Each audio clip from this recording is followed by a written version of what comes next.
pour parler de mon dernier livre, Comment la philosophie peut nous sauver.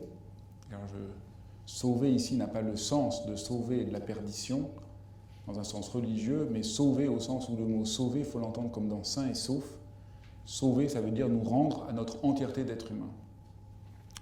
Mais j'expliquerai un peu pourquoi. Alors j'ai pensé, je vais parler pendant 40 minutes, donc il est 8h10, ça fait 8h50, et j'ai pensé 40 minutes, je vais vous parler de 9 questions. Pourquoi j'ai écrit ce livre? Pourquoi le lien entre philosophie et méditation? Puisque le sous-titre du livre, c'est 21 méditations décisives. Pourquoi ce rapport à la philosophie nous sauve? Pourquoi le bien-être est une fausse problématique? Pourquoi il ne faut pas poser la question pourquoi? Pourquoi les experts nous trompent? Qu'est-ce qu'être courageux et prendre une décision? Mais au fond, qu'est-ce que l'éthique? Et pourquoi l'exigence d'utilité devient une dictature? Voilà, comme ça, 9 questions, on va voir ce que ça donne. Alors, la première question, c'est pourquoi j'ai écrit ce livre. Et j'ai écrit ce livre parce que j'ai fait des études de philosophie à la Sorbonne, je suis devenu docteur en philosophie, et j'avais vraiment une frustration que la philosophie, comme on me l'a apprise, était quelque chose de très abstrait et intellectuel. J'ai eu l'impression, dans mes études, même si ça m'intéressait, que la philosophie c'était un peu comme apprendre des pièces de Lego. On apprend des concepts, alors Noumen, chez Kant, et puis après on apprend à les mettre ensemble et à remonter le système. Et le travail, c'est apprendre à construire son Lego, puis enlever les pièces du Lego, puis reconstruire les pièces du Lego. Et je ne voyais pas trop le rapport avec l'existence. Et j'étais tout à fait frappé parce que, en terminale, je pense que la plupart d'entre vous ont fait une classe de terminale, en terminale, il y a un moment où on a presque tous, on a eu un moment...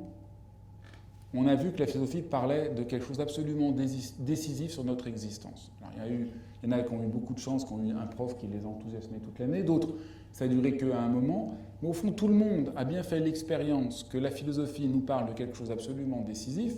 C'est pour ça que moi, j'avais décidé de faire de la philo après. Puis, à la Sorbonne, j'ai trouvé ça très... Voilà, premier cours, je raconte ça dans le livre, premier cours de philosophie, j'arrive... Le prof nous donne une bibliographie de 60 pages sur Platon. On avait un cours sur le Phédon et elle nous commente la bibliographie. Alors moi, je me suis dit, déjà, si j'en lis 2 dans l'année, ce serait déjà une prouesse. Mais 60 pages de bibliographie commentée, c'était affreux. Et donc, j'étais toujours un peu avec cette interrogation. Je raconte, et après j'ai rencontré un autre prof de philosophie complètement différent qui m'a un peu donné des pistes.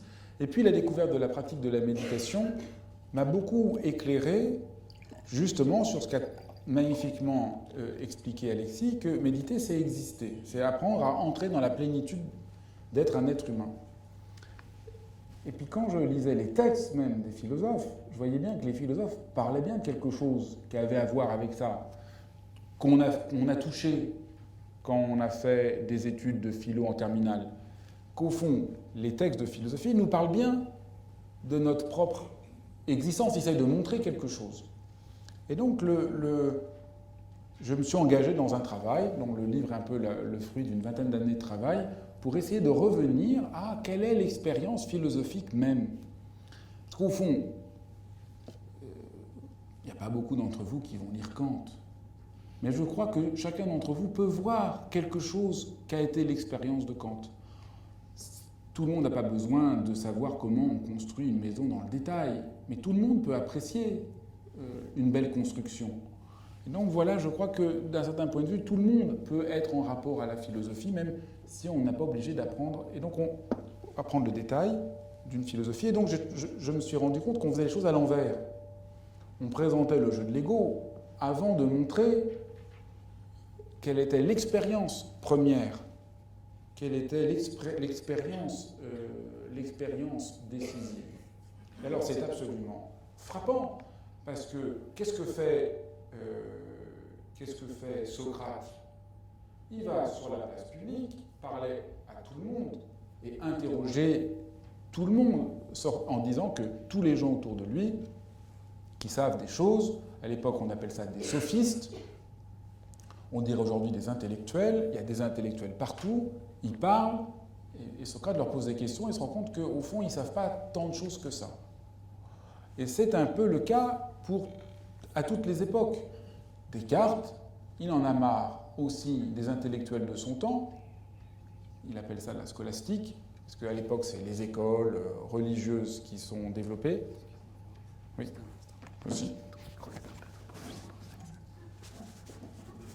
Maintenant, vous pouvez baisser celui-là.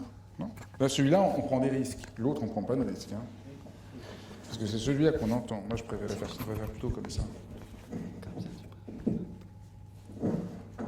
C'est mieux ?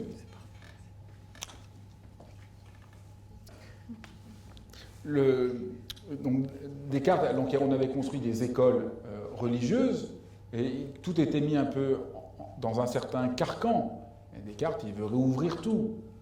Puis alors, c'est tout à fait frappant parce que donc Socrate vient bousculer les choses sur la place publique, et puis après, ça devient une doctrine. Et alors, on apprend une doctrine. Au bout d'un moment, Descartes, il en a marre de toute cette doctrine figée. Alors, c'est surtout Aristote qui est devenu figé comme scolastique, et il dit partons à l'aventure. Les méditations cartésiennes, c'est au fond une aventure de la philosophie qui retrouve une manière de parler à tout le monde. Et du reste, c'est tellement vrai que Descartes décide d'écrire en français et pas en latin pour que tout le monde puisse comprendre l'expérience dont il veut parler. Et Kant parle qu'il est enfermé dans un sommeil dogmatique. C'est étrange, parce que pour nous, Kant, c'est le sommet de la complexité d'une forme dogmatique. Or, Kant dit « Je suis emprisonné dans un sommeil dogmatique, je me réveille, et qu'est-ce que j'écris ? Une critique de la raison. » Quand même, mais ça n'a aucune importance. On n'écoute pas et on fait de Kant une sorte de doctrine qu'on doit apprendre, une sorte de jeu de construction, et c'est perdu. Puis alors, on prend quelques générations d'après. Nietzsche vient et dit on est enfermé dans cette philosophie, il faut libérer les choses, et il repense. Et le malheureux, on fait une nouvelle doctrine, en plus,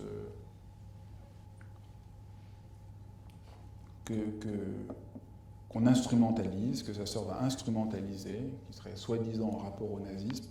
Et puis c'est pareil, alors Husserl arrive, essaye de libérer les choses, on en fait une doctrine, Bergson arrive, on en fait une doctrine. Donc voilà, j'ai essayé d'écrire ce livre pour montrer que la philosophie, ce n'est pas des doctrines, mais c'est des expériences absolument décisives qui parlent de notre existence, et que c'est de ça dont parlent tous les philosophes. Et donc le livre est constitué de différents chapitres, avec chaque fois des différentes expériences que nous montre la philosophie, que nous aide à voir la philosophie. Deuxième question, pourquoi le lien entre méditation et philosophie ? Pour la raison toute simple qu'a déjà très bien montré Alexis, parce que la méditation, c'est donc renvoyer à notre existence et pas être perdu dans quelque chose d'intellectuel. On pourrait dire la philosophie, et je vais essayer de le montrer tout au long de mon propos, est au fond la discipline la moins intellectuelle qui soit. Et il faut se libérer à tout prix des intellectuels, et la philosophie est là pour nous sauver de la toute-puissance des intellectuels. Les intellectuels ne sont pas là où on croit qu'ils sont, ce n'est pas ceux qu'on appelle intellectuels qui le sont le plus. Les intellectuels, c'est-à-dire une manière complètement abstraite de parler, déconnectée, j'aime pas le mot déconnecté, mais privée d'un rapport vivant, humain, direct, habité à la réalité, à soi et aux autres. Et il faut guérir à tout prix la pensée de l'intellect. Je crois que la philosophie, c'est guérir la pensée de l'intellect. Que la pensée soit à nouveau vivante, que la pensée soit à nouveau directe, que la pensée soit en prise avec la réalité, même si être en prise avec la réalité, ce n'est pas forcément ce qu'on croit à première vue.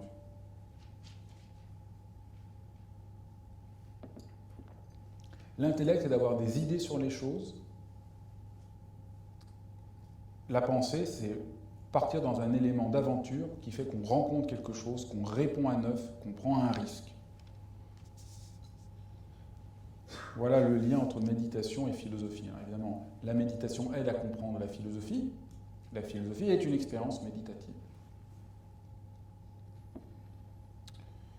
Et c'est tout à fait frappant que, par exemple, un penseur comme Michel Foucault, à la fin de sa vie, consacre ses derniers cours au Collège de France à cette question-là. Il appelle ça le souci de soi. Et les gens étaient très choqués. Mais comment vous, Michel Foucault, engagé dans une critique sociale, vous parlez à la fin de votre vie du souci de soi et que Foucault appelle même la dimension spirituelle de la philosophie. Lui, il n'appelle pas la dimension méditative, il appelle ça la dimension spirituelle. Moi, je trouve que c'est peut-être plus heureux la dimension méditative que spirituelle. Mais Foucault dit, mais non, c'est la même chose. Vous n'avez pas compris ce que j'essaie de faire depuis le début. Mon travail depuis le début, c'est de vous montrer que vous êtes plus libre. Et le souci de soi, c'est apprendre à être un peu plus libre de tous les déterminismes. Donc voilà le lien entre méditation et philosophie.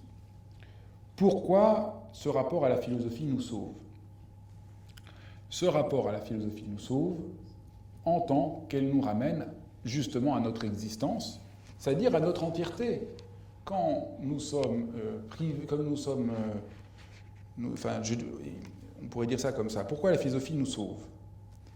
Parce que nous sommes menacés par un danger. Chaque époque est menacée par un danger.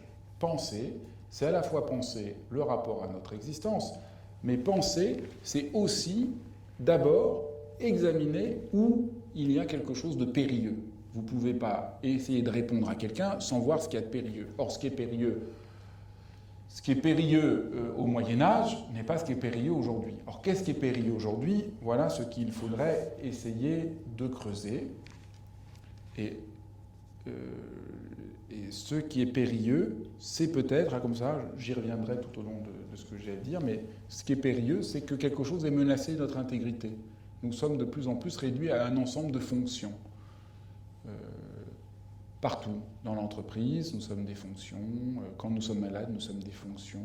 Et quelque chose manque de notre existence, de l'entièreté de notre existence, du fait que nous soyons un être humain, qui avons à répondre du fait que nous soyons un être humain. Et donc la philosophie nous sauve parce qu'elle nous regarde dans notre entièreté. Elle nous sauve parce qu'elle ose questionner ce qui est idéologique. Et c'est bien ça. Repensons à Socrate. Qu'est-ce que fait Socrate ? Il y a les experts qui savent tout, il vient leur poser des questions et montrer qu'ils ne savent peut-être pas tant de choses. Mais lui, il n'a rien à dire. Je sais que je ne sais rien.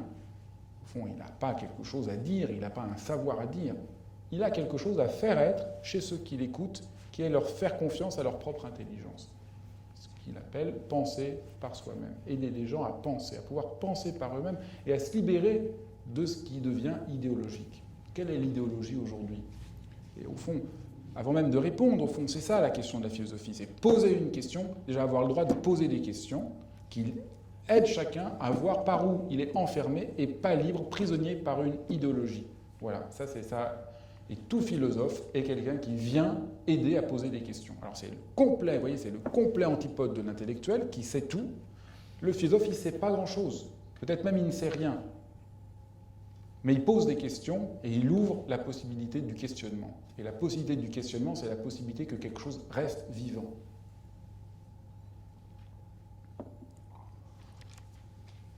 Quatrième question, pourquoi donc je parle de sauver, je parle d'avoir un rapport humain à la pensée, et je ne parle pas du bonheur, je ne vais pas à une conférence, la philosophie c'est le bonheur ou le bien-être. Parce que, aujourd'hui, cette question, qui pourtant était, si on faisait un peu de grec, la question du bonheur serait très, très belle, puisque le bonheur, c'est la vie bonne, la vie heureuse. La vie heureuse, c'est la vie qui va dans le déploiement de la vie. Mais malheureusement, aujourd'hui, le bonheur est compris à partir du bien-être et à partir de la satisfaction. Et donc, il y a une perspective un peu trop étroite. Alors, je crois que le problème, c'est une question un peu qui me hante. Certains d'entre vous me connaissent. Ça fait déjà une dizaine d'années que je ne cesse de dire partout que la méditation ne sert à rien, que le bien-être c'est affreux, enfin tout ça. Donc, mais je réfléchis, et au fond je crois que c'est ça qui se passe.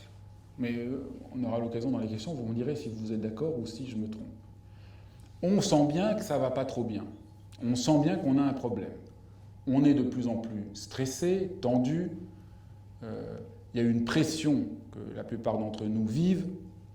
qui a un côté exaltant, mais qui a un côté épuisant, ce qu'on appelle le stress, avec ces nouvelles maladies que sont le burn-out, et aussi l'augmentation très inquiétante de la dépression, puisque je pense que vous savez, l'OMS constate que l'augmentation de la dépression chaque année dans les pays occidentaux est tout à fait inquiétant et devient un enjeu de santé mentale absolument majeur, puisqu'en 2020, la seconde cause qu'empêchera les Occidentaux de travailler sera la dépression, si la situation continue de la manière aussi inquiétante que les choses se propagent aujourd'hui. Donc on sent bien qu'il y a un problème. Nous sommes de plus en plus... il y a une sorte de speed dans lequel on est pris. Quand on fait des enquêtes, on se rend compte... Quand on demande aux gens tous les combien de fois par heure vous regardez vos emails, les gens répondent toutes les heures, mais quand on met un appareil pour regarder, c'est toutes les 7 minutes. Un Américain envoie 100 SMS par heure de veille. La durée de temps qu'on passe sur les smartphones est de plus en plus importante et entre 3 et 4 fois plus importante que le temps que passe un parent avec ses enfants par jour. Donc, tout ça fait qu'il y a bien un problème. Et alors, on a l'impression que la manière de résoudre le problème, ça va être de parler du bien-être et du bonheur. Donc, maintenant, un peu dans beaucoup d'entreprises, on dit qu'il faut parler du bonheur au travail. Et c'est complètement renverser le problème. C'est pas parce qu'on va être un peu détendu ou qu'on va parler du bonheur qu'on va résoudre ce problème absolument central qui est quelle place on donne à l'être humain, qu'est-ce que ça veut dire qu'être un être humain au travail, dans ses relations, etc. Donc c'est vraiment mettre un pansement sans vouloir traiter le problème. Et si, au fond, ce qui fait que, par exemple, au travail, que nous allons mal, c'est pas juste qu'on est stressé, c'est que la compétence n'est pas reconnue, qu'on enlève le sens du courage, qu'il n'y a pas de dialogue, qu'il y a un niveau d'agression qui est trop important, par exemple. Là, alors, c'est ça qu'il faut essayer de répondre. Si vous êtes harcelé, c'est pas en essayant de respirer quelques minutes par jour que ça va aider à changer la situation. C'est pas ça. Mais si on change la situation, vous serez bien. Donc on inverse un peu les choses, et donc je crois que la question du bien-être est une question trompeuse. La question, c'est pas de toucher le bien-être. J'avais vu les questions tout à l'heure, c'est pas de faire le Club Med généralisé. Mais la question, c'est donner droit à l'humanité des êtres humains, de retrouver un rapport à l'humanité des êtres humains. Et vous voyez, on retrouve le fil de ce que je disais. La philosophie pose des questions, elle ne sait pas un savoir tout fait, elle pose des questions et donc elle réouvre la possibilité d'avoir rapport à notre humanité. Donc, vous voyez, on est dans deux ordres différents. Le premier ordre, c'est on va gérer au mieux les choses pour que les gens connaissent un pourcentage de bien-être. Dans la deuxième, on n'a pas une réponse unilatérale, on réouvre la possibilité pour chaque être humain de poser des questions, d'interroger sa vie, de trouver un chemin, etc.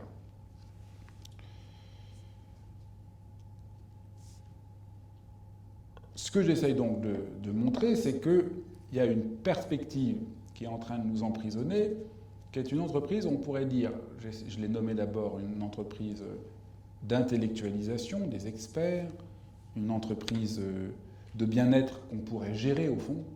Alors au fond, ce n'est pas d'un manque de gestion dont on a besoin. Et au fond, ce que j'essaye de mettre en question, c'est un certain rapport au pourquoi. Il faudrait trouver des raisons à tout ce qui nous arrive et trouver des solutions. Au fond, ce qu'essaye de faire la philosophie, c'est empêcher que la question du pourquoi prenne toute la place. C'est accepter qu'il n'y a pas de raison à tout.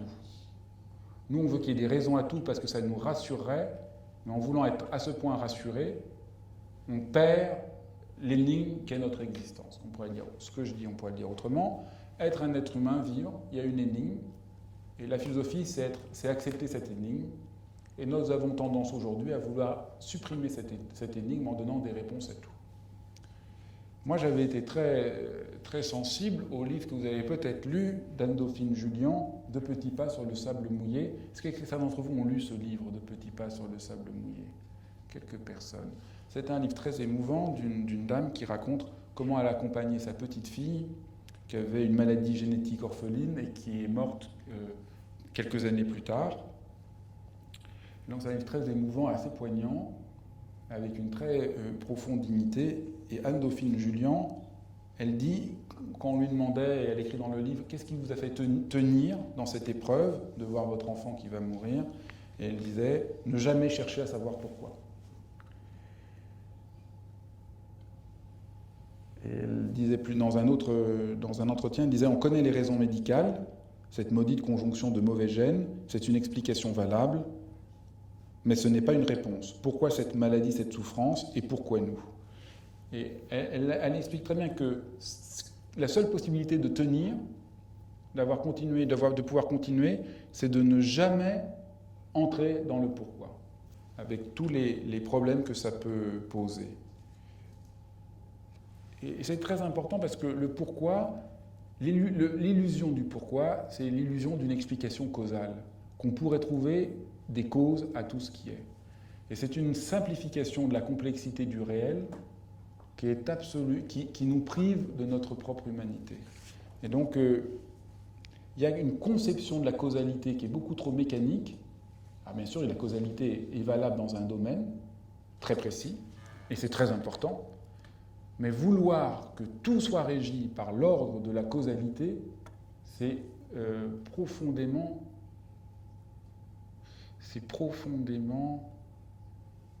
étouffant. Ça nous abîme profondément. Je crois qu'une des raisons pourquoi nous souffrons, c'est d'avoir donné droit à la causalité de manière beaucoup trop extrême. Et c'est très frappant. Quand vous regardez un film, par exemple, un film d'action, ce qui vous plaît, c'est que vous ne savez pas d'avance ce qui va se passer. C'est qu'il y a de la surprise, qu'il y a de l'étonnement. Mais après, quand il s'agit d'organiser nos vies, nous voudrions que tout soit ordonné, parfaitement logique et cohérent, d'une parfaite rationalité. Ça n'est pas possible. Notre volonté que tout soit explicable, causal, logique, est une idée qui n'a pas de sens. Alors nous voyons bien quand nous voyons un film, nous sentons bien dans l'exemple de l'auteur dont j'ai parlé qu'il faut accepter d'être auprès d'une expérience, d'une énigme, plutôt que de vouloir trouver une explication. Mais très vite, on oublie ça et on voudrait que tout rentre dans l'ordre des explications. Et partout, au niveau de nos entreprises, de nos gouvernants, tout tend à être expliqué selon un schéma rationnel, selon des statistiques, qui font qu'on finisse dans cette perspective-là à confondre le rapport à la vérité avec une problématique statistique. Et voilà que je peux arriver à ma 6e question. Pourquoi les experts nous trompent? Parce que les experts sont dans ce rapport de causalité, et ce qu'ils disent, ils se trompent tout le temps. Parce qu'il n'y a pas de pourquoi, et que la réalité humaine ne repose pas sur une instrumentalisation, sur une mécanique aussi fixe. Qu'il y a dans la vie de la complexité, qu'il y a dans la vie du hasard, qu'il y a dans la vie une dimension humaine, et que vouloir enlever la dimension humaine, enlever la complexité, enlever le hasard, nous laisse avec un monstre. Alors là, on a vu avec les élections hier, les sondages se sont à nouveau plantés, mais c'est tout le temps le cas. Au XVIe siècle, c'est tout à fait amusant, les dirigeants... Non, c'est pas ça qui est amusant, c'est la corrélation. Au XVIe siècle, les dirigeants, les rois, avaient des astrologues auxquels ils demandaient ce qu'allait être l'avenir. Les astrologues disaient évidemment souvent n'importe quoi, mais les rois demandaient toujours conseil aux astrologues. Aujourd'hui, on n'a plus d'astrologues, mais on a des experts. Vous ne pouvez pas allumer la radio, vous ne pouvez pas allumer la télévision. Tout le temps, on vous invite des experts qui vous disent qu'est-ce qu'il faut faire économiquement, qu'est-ce qui va se passer demain. Ça n'est jamais vrai, mais on continue à faire confiance de manière aussi irrationnelle à cette pseudo-rationalité. C'est quand même extrêmement frappant. Et dire ça, c'est pas choisir une dimension irrationnelle, c'est au contraire montrer que rationnellement, notre rapport à la rationalité est complètement fou. Je reprends. Notre rapport à la rationalité qui veut éviter la possibilité de questionner en disant qu'on n'a plus besoin de questionner, on n'aurait plus besoin de la philosophie, qu'on a des réponses toutes faites que va nous donner un rapport scientifique à la réalité, cette proposition est en train de nous tuer et est irrationnelle. Cette perspective est en train de nous tuer parce qu'elle est en train d'abîmer notre existence, d'abîmer notre humanité, à la fois dans l'éducation, à la fois dans les entreprises, à la fois dans la médecine. Parce que quand un enfant n'est plus un être humain, mais c'est plus qu'un apprenant auquel on doit ingurgiter un ensemble de mécanismes d'apprentissage et qu'on ramasse, pour leur donner on parle de ramassage scolaire. Qu'est-ce que ça veut dire? Ramassage scolaire. Vous voyez, ça c'est logique. Est-ce que c'est logique? Est-ce que c'est rationnel de parler qu'on fait du ramassage scolaire? Dans les entreprises, on parle de ressources humaines. En quoi un être humain peut être une ressource? Est-ce que ça c'est rationnel? Vous voyez, ça c'est absolument... Il y a là quelque chose d'une barbarie qui devrait nous réveiller. S'il y a des directeurs de ressources humaines, ne vous sentez pas visés parce que c'est pas du tout... Le problème, il n'est pas qu'on appelle ça comme ça. On peut être un dirigeant de ressources humaines et essayer de ne pas considérer les êtres humains comme des ressources. Mais voyez comment le langage qu'on parle est un langage d'une barbarie, mais particulièrement inquiétante. Je me suis beaucoup consacré à réfléchir à la question de la Shoah et du nazisme. J'ai écrit un livre dessus. Ce qui m'a beaucoup frappé, c'est le travail de Klemperer, qui était le frère du chef d'orchestre, pour ceux qui connaissent, qui était un linguiste et qui a raconté comment, pendant l'Allemagne nazie, le changement de vocabulaire rendait possible la barbarie. Qu'au fond, si les gens acceptaient l'effroi, c'est pas qu'ils étaient vicieux, c'est pas qu'ils étaient méchants, mais c'est que le langage a tellement été manipulé qu'on n'arrivait plus à voir le phénomène dans son effroi. Et bien c'est ça qui est en train de se passer aujourd'hui. On est en train d'avoir un langage qui empêche de voir l'ampleur, qui nous empêche de voir l'irrationalité d'un mécanisme qui est en train de s'imposer partout. Et alors, c'est pas que moi qui dis ça. Le prix Nobel d'économie, par exemple, Daniel Kahneman, que peut-être certains d'entre vous connaissent, qui est un remarquable économiste, qui a reçu le prix Nobel en 2002, il y avait une grande société de conseillers financiers qui lui avait de gestion d'investissement de clients très fortunés, qui lui avait demandé de faire une enquête pour essayer d'établir plus rationnellement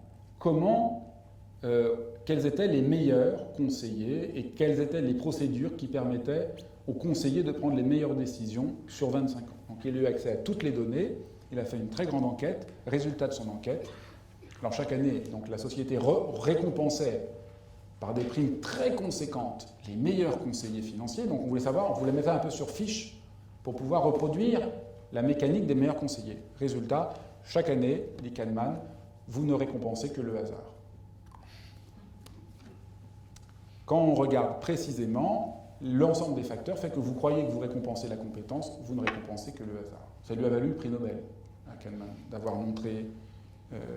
montré qu'on oublie la contingence, qu'on oublie la complexité, qu'on oublie que les acteurs économiques sont des êtres humains, et que donc toute la manière, parce qu'aujourd'hui dans l'économie on voudrait que les êtres humains agissent de manière rationnelle, ça n'est pas le cas. Ça ne marche pas. Nous n'agissons pas de manière toujours rationnelle. Être rationnel, c'est reconnaître que l'être humain n'agit pas de manière toujours rationnelle. Croire que l'être humain agit toujours rationnel et prendre des décisions en fonction de ça, c'est donc irrationnel et inhumain. Et c'est ça que je voudrais essayer de montrer, c'est ça qui me semble un enjeu majeur. Pour essayer que ce soit clair, que vous compreniez un peu cette incroyable... Je comprends bien, il y a un côté un peu provoquant de mon propos. J'aime beaucoup raconter cette anecdote. On avait demandé à Bergson de quoi sera faite la littérature de demain. C'est typique. Souvent, les journalistes veulent qu'on joue les Madame Irma. Ils n'ont pas encore tout à fait compris que ça n'existe pas, que le futur... Et la réponse de Bergson, elle est absolument magnifique. Il a répondu « Mais comment voulez-vous que je vous réponde? La littérature de demain n'est pas en suspens dans son passé à titre de possible. » C'est évident. Mais c'est évident. 10 ans avant Proust, personne ne pouvait deviner que Proust allait venir. 10 ans avant Joyce, on ne sait pas que Joyce va venir. Mais 10 ans avant Google, qui pouvait dire que Google allait venir? 2 ans avant Facebook, qui pouvait dire que Facebook allait venir? La réalité est toujours surprenante. Est-ce qu'on accepte qu'il y a cet étonnement de l'existence, cette dimension créative, cette dimension de liberté, ou non? C'est ça. Et aujourd'hui, l'emprise de plus en plus totalitaire de cet ordre pseudo-rationnel de la gestion est en train de bousiller cette possibilité-là. Donc, 7e question, qu'est-ce que ça veut dire qu'être courageux et prendre une décision? Être courageux et prendre une décision, c'est accepter que la réalité n'est pas entièrement prévisible, et qu'il faut prendre un risque, et que penser, c'est prendre un risque, et que prendre une décision, c'est prendre un risque, et qu'on peut jamais savoir à l'avance. Si vous voulez être courageux, si vous voulez sortir du train-train, si vous voulez réussir dans un domaine quelconque, quel qu'il soit, mais aussi bien dans votre boulot que réussir à faire l'anniversaire de votre enfant ou de votre conjoint, eh ben, il faut surmonter cette tendance à croire qu'il n'y a de possible que ce qui est prévisible. Si vous voulez être créatif, si vous voulez faire quelque chose qui a du sens, il faut réussir à entendre ça. Il n'y a pas de possible, uniquement ce qui est prévisible. Et vouloir que tout soit prévisible, mais ça nous tue complètement. Ah, il y a un autre grand penseur qui a beaucoup d'impact aujourd'hui, qui s'appelle Nassim Taleb, qui a écrit un livre, Le Signe Noir. Il a écrit plein de livres formidables, mais peut-être... Est-ce que quelqu'un d'entre vous ont lu Le Signe Noir? Ouais. Alors c'est un livre absolument merveilleux. Nassim Taleb montre, je raconte juste le début du titre, montre que tout le monde a considéré qu'il n'y avait que des signes blancs parce qu'on n'a vu que des signes blancs. Et donc, il y avait une loi, il n'y a que les signes sont blancs. Et puis on a découvert en Australie qu'il y a des signes noirs. Et c'est tout à fait, pour lui, symptomatique de la manière dont on pense. On confond une loi statistique, je n'ai vu que des signes blancs, avec une loi scientifique. Tous les signes sont blancs. Mais là, une loi scientifique n'est jamais fondée sur le fait qu'on a regardé le phénomène se reproduire souvent. La loi de la chute des corps n'est pas venue parce qu'on a constaté que les corps tombaient. Elle répond à une réflexion et une analyse scientifique. Et c'est ça, au fond, qu'on devrait questionner. Qu'est-ce que c'est le signe noir? Qu'est-ce que c'est cette personne auquel on annonce qu'elle n'en a plus que pour 3 mois à vivre et qui survit? Qu'est-ce que ça veut dire qu'au fond, la vraie action n'est pas forcément quelque chose qu'on a prévu, mais quelque chose qui vient comme par surprise? Et j'aime beaucoup ce que dit le peintre Georges Braque. On lui demandait « Mais quelle était votre vocation? Comment… Et il répondait ceci: « Je n'ai jamais eu l'idée de devenir peintre, pas plus que de respirer. De ma vie, je n'ai pas le souvenir d'un acte volontaire. Je n'ai jamais eu un but en tête. » Alors on dit quand même, il exagère. Et je pense que Braque dit quelque chose de très profond sur ce que ça veut dire décider. En plus, on peut pas dire Braque, c'est le dernier des ringards quand même. Le but est une servilité, a écrit Nietzsche, dit Braque. Si j'ai eu une intention, elle a été de m'accomplir au jour le jour. Vous voyez, on retrouve ce qu'on a vu tout à l'heure. Vivre, c'est s'accomplir. Vivre, c'est exister. En m'accomplissant, il se trouve que ce que je fais ressemble à un tableau. C'est tout bête. Celui qui veut à tout prix réussir à faire un tableau, il ne va jamais y arriver. Mais celui qui essaye d'exister, il va faire un tableau. C'est comme ça que cela est dans tous les ordres. 8e question, mais alors, qu'est-ce que l'éthique? Eh bien, tout ce dont je parle, c'est ça la question éthique. La question éthique, c'est pas du tout aujourd'hui, la question éthique, elle est réduite à la question de la morale, du bien et du mal. Alors, il y a des comités éthiques qui vous disent ce que vous avez le droit de faire et ce que vous n'avez pas le droit de faire. Alors du coup, ça nous semble un peu ringard, et on est un peu tous prêts à préférer l'immoralité à la moralité. Alors on a bien conscience qu'il faudrait des comités éthiques, mais ça ne nous engage pas trop. C'est parce qu'au fond, le sens de l'éthique est complètement perdu. Le sens de l'éthique, c'est éthique, le mot en grec veut dire comment on est, de quelle manière on est, quelle est notre manière d'habiter notre existence. Et c'est tout simple. L'éthique, c'est donc comment on habite le monde, comment on est en rapport avec soi et avec les autres. Et ce qui est absolument génial chez Aristote, il y a beaucoup de choses qui sont géniales chez Aristote, mais il y a un truc qui est complètement génial, c'est qu'il dit avoir de l'éducation, c'est savoir quand on a besoin d'une preuve et quand on n'en a pas besoin. C'est-à-dire qu'est-ce qui est du domaine scientifique et qu'est-ce qui n'en est pas. C'est bien ça le problème aujourd'hui. Il y a des endroits où il faudrait être un peu plus rigoureux et un peu plus scientifique, Et il y a des endroits, ça ne peut pas être scientifique. Ce qui concerne comment je vais annoncer à quelqu'un qu'il est gravement malade, comment je prends soin de quelqu'un qui souffre. Ce n'est pas là une décision que je peux avoir une réponse scientifique. Il y a des endroits, au contraire, il faut sortir de l'idéologie, il faut avoir une réponse scientifique fondée. Et l'éthique, c'est ce qui ne relève pas de la science et qui repose au contraire sur la capacité pour chacun d'entre nous de nous décider dans une situation donnée à chaque fois. Et le propre de l'éthique, c'est à chaque fois, à neuf, qu'il faut essayer d'être un être humain le mieux possible en sachant qu'on ne l'est jamais absolument avec la même solidité que 2 et 2 font 4. Et que vivre, c'est savoir quand 2 et 2 font 4 et quand il faut essayer de se débrouiller avec la complexité de la réalité. Et c'est bien ça qui fait défaut, c'est de pouvoir réentendre cette dimension éthique aujourd'hui. Et comprendre cette dimension éthique, c'est à nouveau sortir de l'idée que telle chose ou telle autre ne serait pas possible. Il suffit souvent de regarder une chose avec attention pour découvrir qu'il y a de nouveaux chemins. Et dernière question, c'est pourquoi l'exigence d'utilité devient une dictature? Parce qu'aujourd'hui, tout est pris dans cet ordre. Tout devient entièrement pris sous l'ordre à quoi ça sert, combien ça rapporte, la méditation, mais alors à quoi ça sert? Tout devient à quoi ça sert. Et le fait que tout soit pris dans cet ordre devient vraiment une dictature, puisqu'on ne peut plus penser hors de ce cadre-là. Alors les émotions, maintenant il faut les gérer.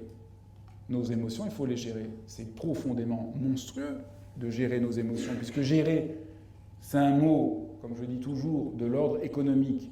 En quoi on peut avoir un rapport économique à soi-même? L'économique, on doit gérer son compte en banque le mieux possible. Et quand je commence à gérer, quelqu'un me disait l'autre jour, je gère bien mes enfants.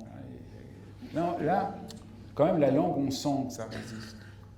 Et ben, voilà. Est-ce qu'on peut continuer? Il faut bien gérer. Il y a des endroits où il faut gérer, et il y a des endroits où il faut être dans un autre rapport, un rapport d'attention, un rapport de présence, un rapport... Et des fois, plus on gère, pire les choses sont. Et je crois que là, les exemples... Et donc là, vous voyez, je conclus mon propos.